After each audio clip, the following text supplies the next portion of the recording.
I've probably done about 500,000 cold calls within my life. Oh.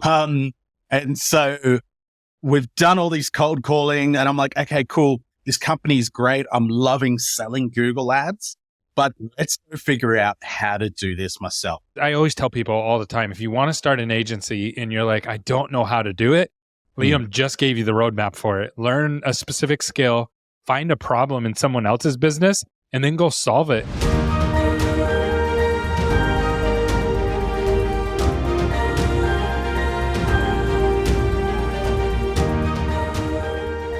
Welcome to another episode of Agency Growth Engine. My name is Gary Bird. I'm the CEO of SMC National. We're an Inc. 5000 fastest growing agency in the United States. And today I have my friend, my colleague, and somebody that I really admire because he's been part of our Agency Growth Engine community from day one. He actually leads some of our masterminds for us, and he started an agency, and he's going to share his whole journey with us today. But before we get into that, I want to do a quick draft with him, and I barely gave him any notice. I literally told him 10 seconds ago we're going to be doing this. And so what we're going to do is we're going to do a draft of business tools, like they have to be apps, things that you use on your phone or your computer to run your business that you can't live without. And I'll let you have the first pick, Liam. Go ahead. Oh, definitely Slack. Slack is the number one. It is the core of my business at the moment. Yikes. Okay, that's a good one. I am going to go with Gmail just so I don't lose it. So my number one pick is going to be Gmail. How many picks are we doing? We each get 5. Okay. Let's do ClickUp. Great project management software. Oh, you're already beasting me. Okay. You got Slack and ClickUp. That's pretty good. So I am going to go with Google Calendar. I'm actually going to throw a bit of a left field one. It's a software called Optimizer. I actually use this I built a whole system on this platform, and it's what I run all my Google ad accounts through every single day, every single week, every single month. It is vital to my business. I'm going to go with our CRM. I'm going to go with HubSpot. Ooh, okay. Go with Infusionsoft, which is my funnel software. Yeah, Infusionsoft. Okay, got it. I'm going to go with Loom. Oh, that's a good one. Last one? Yeah, your last pick. Last pick. I'm going to go with Close.io. Really good sales CRM. Got my phone connection all the way through there. Got my whole funnel built in that as well. That's a banger. Okay, so I'm going to take one. The sleeper really could be a first pick. I'm going to pick Zoom because I have all of my meetings in Zoom. I do everything in Zoom. So without Zoom, I could also win all of the Google product. I could have just went all Google products, Google Sheets, Google. Like I could have just went all the way Google products all the way through. I'm a little light, and I'm looking through this. I don't have any project management software. Slack and ClickUp were really good first picks. So good job, Liam. I think you definitely got the best of me on that one. So, Liam, the name of your agency is the Clique Agency. Just tell us briefly, like what you do at the core, like what you do as an agency, and then I want you to walk through how you started your agency. Okay, cool. So essentially we're a Google Ads plus CRO, so conversion rate optimization. We don't care. A lot of agencies out there are just focusing on traffic and getting that traffic through to the website and just pushing all this traffic to the website. But what we're actually doing is designing landing pages and doing conversion rate optimization on those landing pages. So we're looking at not just getting somebody from Google onto your website or onto a landing page.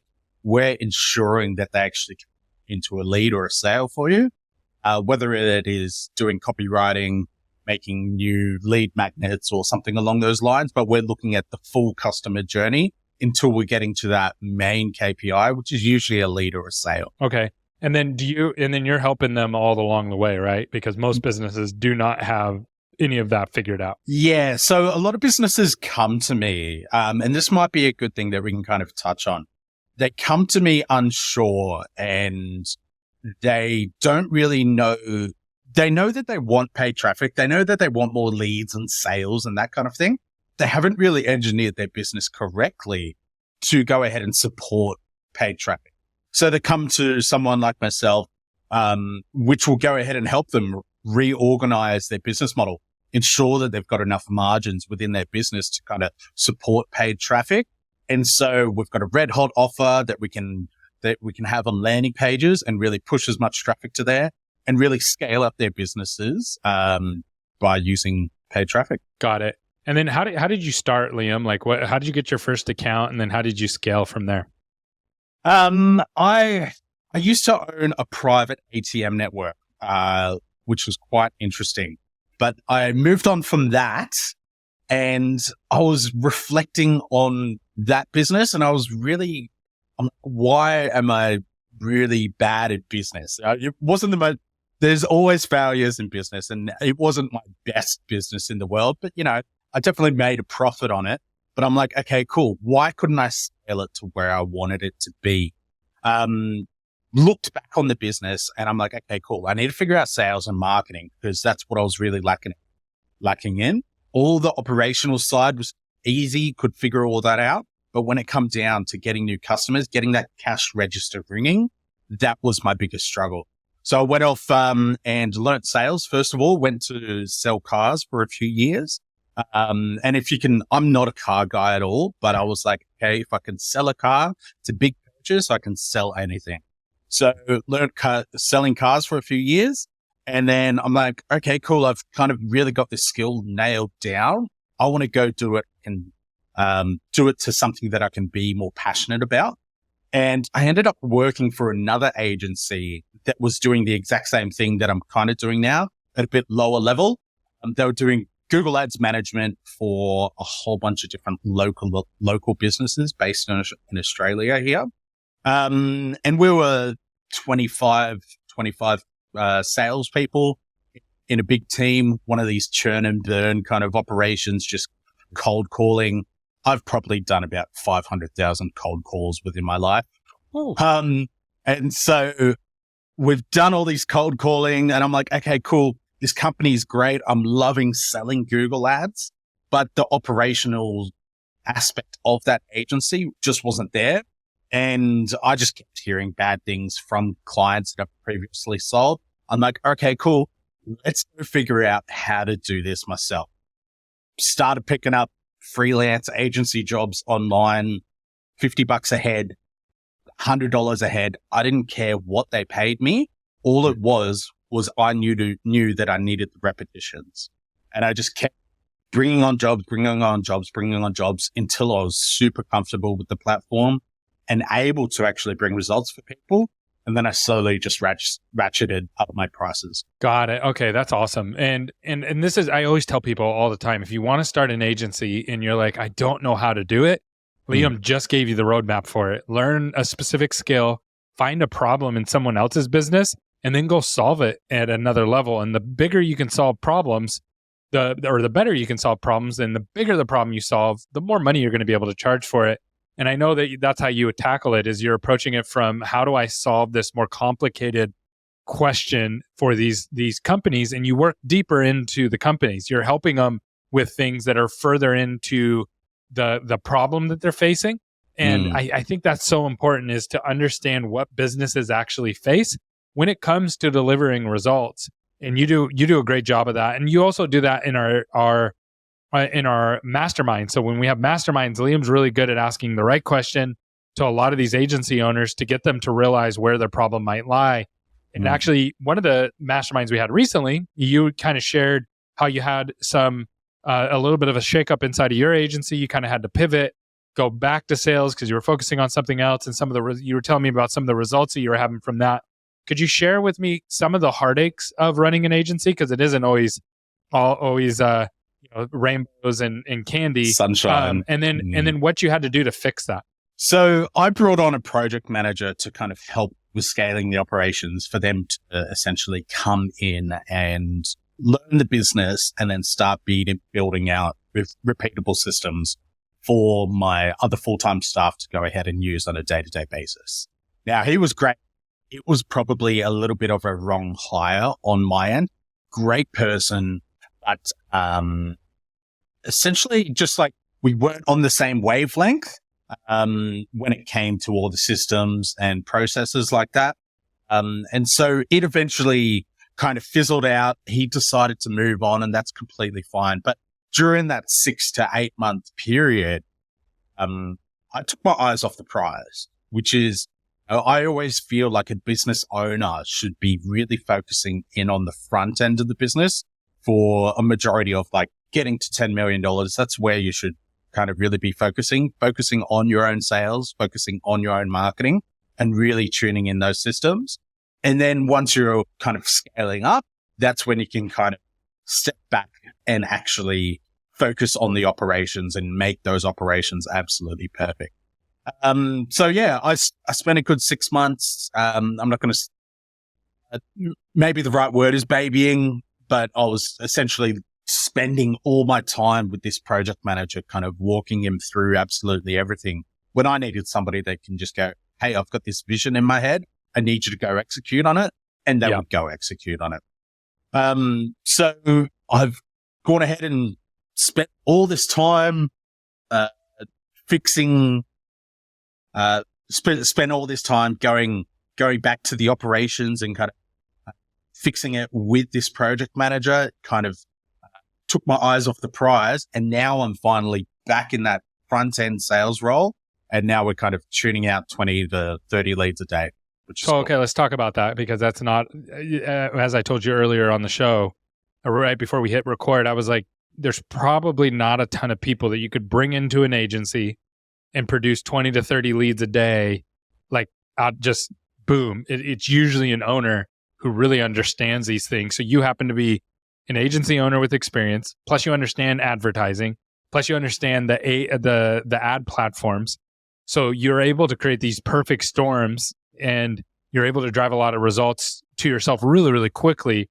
So walk us through, like, what did you do to produce that many leads? So at the moment, I've got a funnel built out with a lead magnet on the front end. So how my whole funnel kind of works is we got a lead magnet, which then goes to a VSL or a video sales letter. And then that goes through to a questionnaire. And then there's finally like a booking Calendly link. So that is the whole process of kind of getting into my sphere and actually spending time with it. Now, a majority of my time is creating content and posting it on TikTok and building up that front end presence. After spending so much time with business owners, talking to them on the phone, those 500,000 repetitions of cold calls, I really understood the problem. I really understood what the fear was, what people, the pains and, what they were really struggling with on a day-to-day basis. Yeah. So that kind of allowed me to go ahead and craft a lead magnet, which really speaks to those people. People are struggling. So you're speaking directly to their pain points. Is that right? Yeah. So in any market, 3% of the market are in those active buying mode. People are looking for that product or service to solve right now. So I'm kind of addressing the 97 other percent of the market by showing them things and helping them, with content and with lead magnets and the likes to go ahead and bring the leads in, brings them into my ecosphere, sets them up with emails and those kind of things. So eventually, once they are ready to buy, they're not going to go to anybody else. They're coming directly to myself because they've already watched 6 to 8 hours of my content on TikTok. They've watched a video sales letter. They've read my ebook. And so when they actually jump on the phone, it's really like a nice experience. They're like, hey, I can't believe I'm actually talking to you right now. I've been watching your stuff for like the last 6 months. So. That's so cool. Yeah. One thing that I've been working on, Liam, that's really helped me, even though I've been doing dental marketing forever and I really understand the pain points, I'm trying to work with my team on the same front for everybody to be involved to understand these pain points. So something that we've been doing lately is we're taking all of the questions that come through sales.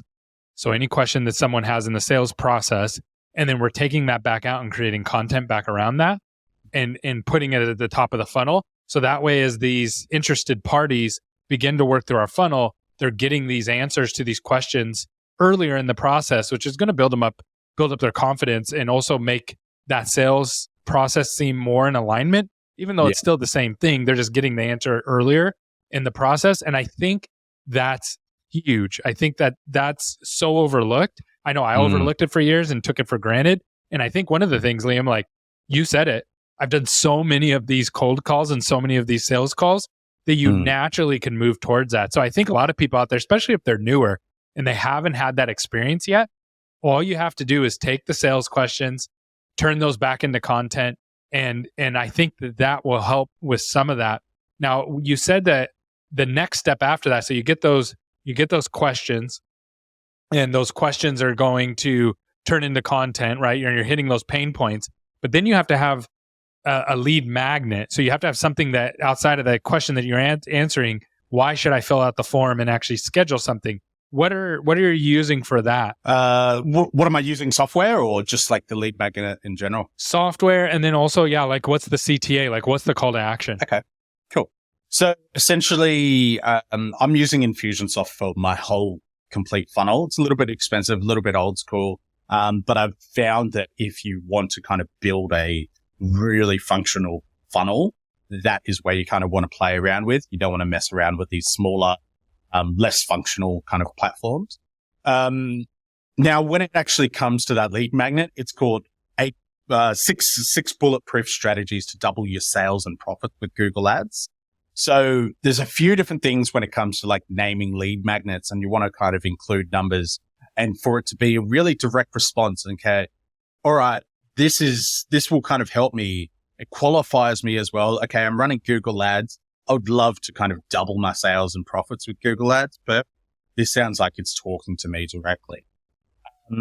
And so it doesn't have to be the best work of your life, but it has to go ahead and kind of give them information and actually help them.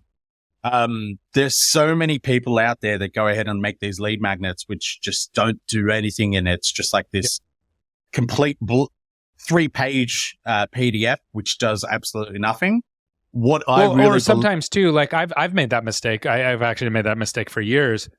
But the way I've always looked at it is like, cool, that was super high top of funnel that I created. I'm calling it a lead magnet, right? I'm calling it a white paper that's supposed to convert, but really I'm providing information that's really too high in the funnel to result in anything. Yeah. So what I really believe is that a prospect should leave you with a better understanding of the problems that they have, even if they don't go ahead and come start working with you. You should leave a prospect better off than when they came into your atmosphere. So yeah, I really like that. So help me with that, Liam. So help me, like think of my agency. So we're a dental marketing agency. I have a lot of top funnel content. So I have podcasts. I position ourselves as the expert. We have a lot of like webinars that we've done, very informative, right? There's not a lot of ask to it though. So we have a ton of top funnel. I call it the tippy top, where I talk about entrepreneurship and things like that. Some of it applies to dental, some of it doesn't, right? But then we're working on our bottom of funnel. What should my bottom of funnel look like for these dentists? Well, the thing is that you can still use those same lead magnets, but not all traffic and not all leads are kind of created equal. And that's something that you have to kind of realize, depending on what platforms that you're going through, depending on what kind of keywords that you're searching for. So people that are going to Google, they're looking for a product or service right now. You know, you're pulling your ad right in front of them and you're going, hey, this is me. You can still send them to that lead magnet because it isn't interesting and you understand the problems and all right, this kind of sounds like me. And then there's going to be these hyperactive buyers that download the lead magnet, watch the VSL, and then book in a call straight away. It's always going to happen, you know, but for the people that aren't in that active buying mode, that 3% of the market, you want to go ahead and still offer them content, offer them emails and those kind of things. So when they are ready to come back and actually book in a call, they can book in a call with you. Like we could kind of hypothesize around this all day, but unless I really know what the problem is and what you're trying to solve within your business, it's a bit hard to kind of go, yeah, this is what no, that's really good. And I like that the 3%. So is it just like every day, basically or every week, there's 3% of the market and then that's kind of they buy and then the next 3% roll in. It's just like this rolling 3%. Yeah, well, if you look at any total addressable market or TAM, you're going to find that 3% of the market are actually in that searching buying mode. It's just that classic marketing funnel. They're either problem aware or they're not problem aware. And we're just trying to kind of climb up that funnel to go ahead and get more people that are still in that problem aware, but they're not looking for a solution yet. So we can build the total amount of leads coming through. Because if you're getting 100 people to a landing page, if you're just focusing on that bottom of the funnel kind of traffic, you might get a 4-5% conversion rate. But if you're focusing on like a larger portion of the marketing funnel, you can be pushing 30, 40, 50% conversion rates on those lead magnets there. Got it. Okay. That's really, really helpful. Now I want to talk about a little bit about what do you feel like the biggest misconception is about owning an agency? Biggest misconception. Ooh, that's a bit of a hard one. It's definitely not all sunshine and rainbows. So what's like the hardest part about it for you then? It's probably trying to spin all the plates at once at this current stage. There are certain periods of time when you have to be super focused on the front end of the business. You're focusing on just sales and marketing. And then you've got to run back and do the operations. And then you got to go, oh, okay, cool. Now that I'm focusing on the operations, all my leads are going down. And then all my sales are kind of dropping off. Like my percentages are kind of dropping off. So it is kind of building up these 5, 6 spinning plates all at once until you go ahead and build the team around it to support that task on its own. That's what I really struggle with at the moment. Yeah. And I call that, the firefighter stage, right? So you are literally just running to the next thing to go fix it because that's where you have to go. That's what needs to be fixed. And if it can, where I almost burnt out, Liam, in this stage is where I was doing this so much that I literally knew in my head, oh, now I'm running to sales. So I'm going to run back to operations after I'm done running to sales. And then after I'm done running at operations, I have to run back to sales to fix the problem. And then it was like account management or the marketing. And so it was like, I was running in between all 4 of those kind of departments. And I realized the pattern. And then I thought that it would never end. That's where I burnt out, is like, oh, this is my life now. I am just going to run to thing and fix it just enough to have to come back again to it in 3 or 4 months. And what really broke that for me was actually totally by accident, where COVID hit, everything fell apart. We lost all of our, like 75% of our revenue, and it forced us to change everything, right? And then when we went back to market, when everybody opened up, we were ready for an onslaught, but not to the level that it came back to us. So then all the stuff we rebuilt, it broke everything again. And because it broke it all again, it was like, and I don't mean like kind of break where it's like, oh, we're not getting enough sales, we should get more sales. I mean, this system literally doesn't work anymore. If we continue to use it, we'll be out of business in 2 months because it's like trying to mine Bitcoin on a Mac, like the first Macintosh. You know what I mean? Like it's just not going to work, right? And so we went through and like totally recrafted each department, and now we had a little bit more money too, which makes a huge difference. So we were able to throw labor at it, and then we went through, fixed everything, and then we did that again a second time, and through each stage of growth, and that's when I kind of broke out of it. So for you, now you're going to do sales right now, right? So that's my journey. Like I went through the same exact thing. So you're in sales right now. Yeah. What's your plan to not repeat the cycle over and over again like I did? I'm looking to build out a sales team within the next year also. I'm looking to bring on 2 people at once. So always a little bit of competitive edge between 2 salespeople. I've got experience in running sales team from previous agencies. So I think I'm really going to excel, not to toot my own horn or anything like that, when it comes to the training around the sales. And a lot of that just comes down to conviction. and B, knowing that your product or service is better than anybody else and we're the best opportunity out there to actually go ahead and help this business succeed. But a lot of that also comes down to, and this might be a good problem that you might be able to help me with, is qualification around bringing the right clients on.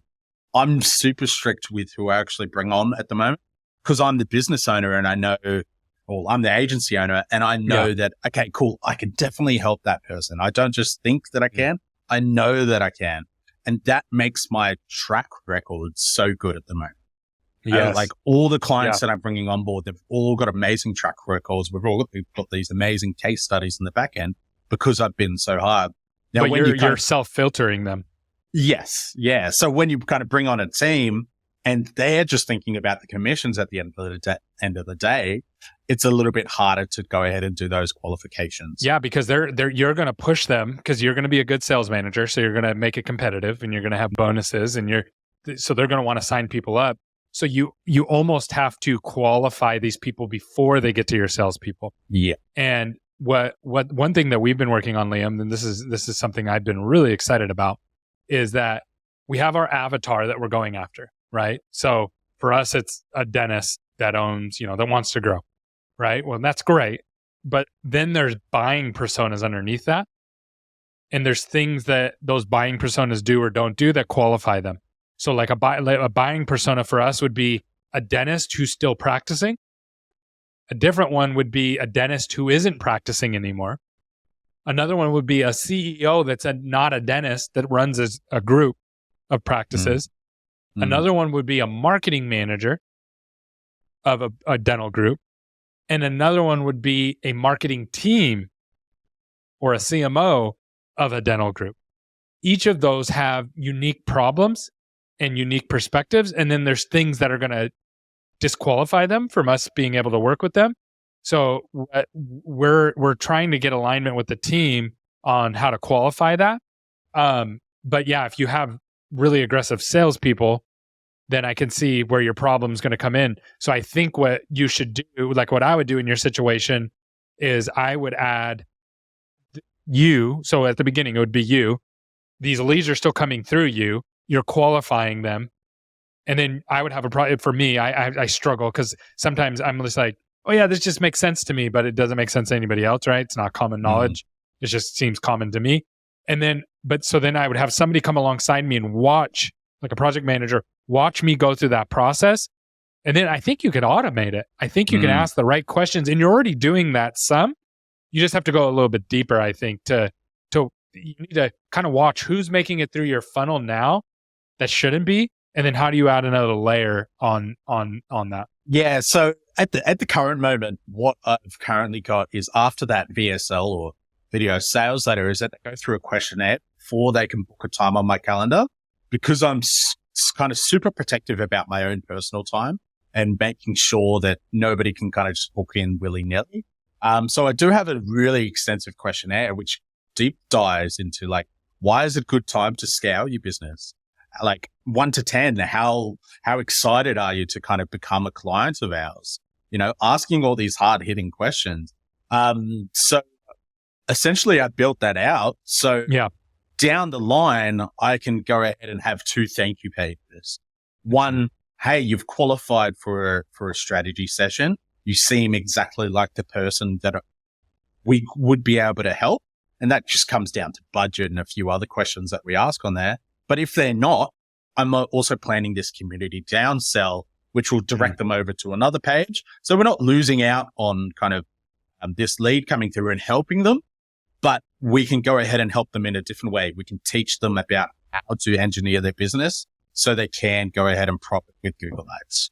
Yeah, I love that. And so, yeah, I think right now too, and you kind of said it, like, how excited are you to work with us and how much do you need marketing?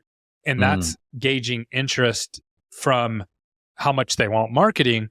But I think what disqualifies people for you is either they don't have enough money, right, to work with you, or number 2, they don't have the operational bandwidth to be able to support working with you. So how I would do that is I would have that top funnel interest, and then the second funnel would be, would ask these questions like, how soon can you book somebody? How soon can you get somebody in, like a new customer in? What's your phone conversion or whatever, right? Like what's your conversion on these sites, or how soon do you get these things out to you? Whatever those questions may be, that just shows you their operational bandwidth or their operational knowledge. And then that pushes them to, either your salespeople, or it pushes them to a different offer back to that community. And even in that community, I would have consultants there. I'd kick those to consultants and say, go work with these consultants. They're going to help you open up availability. They're going to help you get your operation squared away. Then come back and talk to me. And I think that would protect yourself from your salespeople, right? Now they're not even getting a shot at those. That's how I see it. I might be wrong on that though. Yeah, well, also in that community, you can go ahead and foster up the right kind of clients for the future. You have a few hundred people that are sitting in this community learning off you. That's an extra 6 months of runway of kind of them consuming your content, and they can actually take that advice that you give them and build their business so they're in a better position. And they would much rather prefer to come to you once they are in the right position than to go to anyone else, because Liam's already helped me grow my business so far. What are some things right now that you're seeing in the marketing industry that's just new that wasn't here a couple of years ago? I think the marketing industry changes so much, especially in media buying. 6 months ago, 12 months ago, everything was completely different. Facebook didn't work like the way that it's working now. That's so Google true. Ads doesn't work. We've almost forgotten that Facebook totally changed and doesn't work anywhere. Like it's a different product now. Yeah. So the big thing in the Google Ads ecosphere is Performance Max. Now that's probably been out for about 12 months or so, but that thing is going to go ahead and change the world. Google is wicked smart, and what they've done is they've had their search product, which is everyone was advertising on search product, and they had the e-commerce, the shopping version of it, but there was all this display. There was like Gmail campaigns, there was discovery campaigns, YouTube campaigns that wasn't being utilized by everyone. Now, what Google's done is kind of packaged everything together into one campaign type and just gone and said, here you go. Just put some budget behind it, give us enough assets to run on everything, and we'll look after everything else for you. They can work amazingly in some situations, but they can also kind of ruin businesses in other. But I'm super excited to kind of see how that turns out is that gonna really eliminate some of the middlemen? Because sometimes, here's the thing with Google, sometimes they roll out products and this makes everybody's life easier, and we don't need this team of people to do this over here. We don't need this agency. And sometimes they roll out products and it's like, oh, great, no one understands this, and you're going to have to hire an army of people to even figure this out. So is Performance Max, which one is Performance Max? I thought I was going to be out of a job, and now I'm not out of a job. It's gotten worse for people. Got it. So it's a cool tool for a professional. Yeah, the optimization has changed. You're not doing optimization in your ad account when you're running Performance Max, but you're looking at things like data feeds. So the Excel spreadsheet between your Shopify store and the actual Google Ads account, ensuring that the feed is optimized, doing things on the website. So you're just optimizing it on a different level, and you're more doing around audience bidding rather than keyword bidding. So it's kind of what Facebook was doing with audiences, you're now doing that on. So smart. Yeah, I can totally see that, and how that kind of pushes you down funnel, but it does make it even more tricky. So this has been really good. Is there anything that I didn't ask you that I should have asked you about, Liam? Don't really believe so. I think I think that's it. Cool. If somebody wants to work with you, what's the best way to reach out to you? The best way is to check out that lead magnet that we're all talking about. I recently took another agency, a traditional media marketing agency, from about 800K to 8 million in 12 months, which was absolutely massive. And now we're aiming for 20 million. So that's a big jumps in revenue there. Wow. And he just came through the lead magnet just like everybody else. So just Clique Agency, CLIQUE.agency/bulletproof. And you should be able to download that lead magnet, watch the VSL, jump on my calendar, and we can have a chat. Sweet, man. Awesome job. I really appreciate you, Liam. Perfect. Thanks.